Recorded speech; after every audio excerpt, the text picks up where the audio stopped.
Hey, what's up, guys and girls? Jesse Daily here. Welcome back to Daily Weather. Thank you so much for being here for another video about what's happening in the tropics. Let's take a look at what is going on. There's a lot happening. I also want to quickly tell you, I am currently in Arizona, and I am technically closer to a hurricane over here than I would be in the Caribbean. So I never thought I would say that or that would happen, but that is what's happening.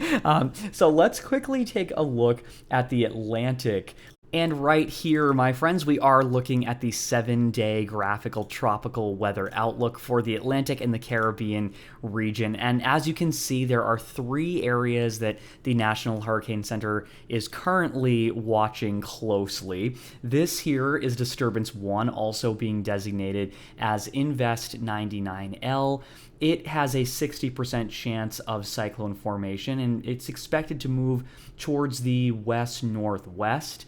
We also are looking at disturbance number 2, which is also being designated as Invest 98L, and this also has a 60% chance of cyclone development over the next 7 days. It is expected to move towards the west-northwest as well.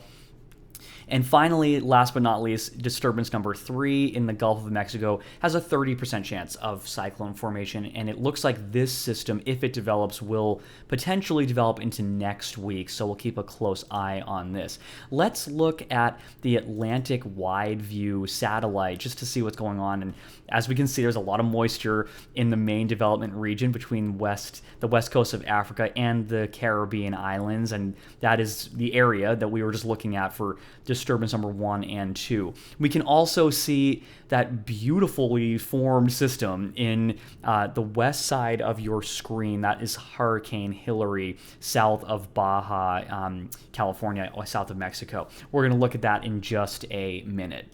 Now, a quick look at the GFS model run does show that towards the beginning to the middle of next week, some moisture will be impacting, or is expected to be impacting, the Caribbean, so I will be sure to keep an eye on all of this for you.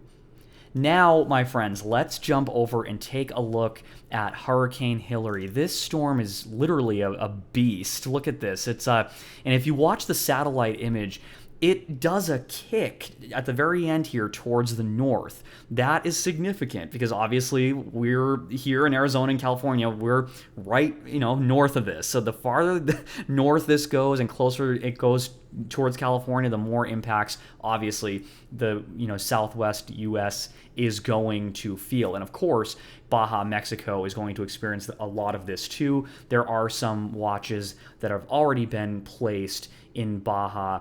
Now, I want to give a quick thought, of just my own personal thought of this storm. A lot of forecasters are calling for this storm to significantly decrease in its intensity as it moves north towards California. Now, that likely will happen because of the significantly cool waters off the coast of California.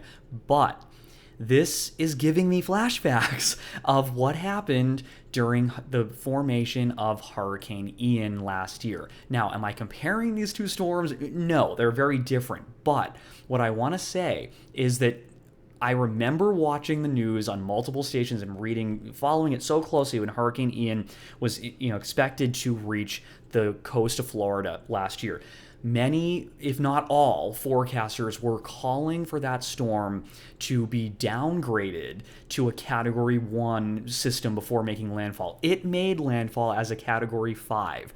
People were not prepared for that. Now, is that going to happen with Hurricane Hilary? Probably not. But my point in saying that is be aware and follow the forecasts all the time as they come out, because weather forecasters do not know exactly what's going to happen. I'm studying weather forecasting. I can say from my own work, just in learning weather forecasting, you have to be humble enough to admit that we just don't have all the answers. So just be sure to follow the latest forecasts, sign up for alerts on your phones and your email and everything. Just keep an eye on it, just so you are not caught off guard. Likely this system will be downgraded before it reaches California and Arizona. If it does, it could take a more westerly or easterly track. I will be sure to keep you posted on all of it. I just wanted to say that because I think it's important to acknowledge that weather forecasters don't have all the answers, and we have to just share what we know.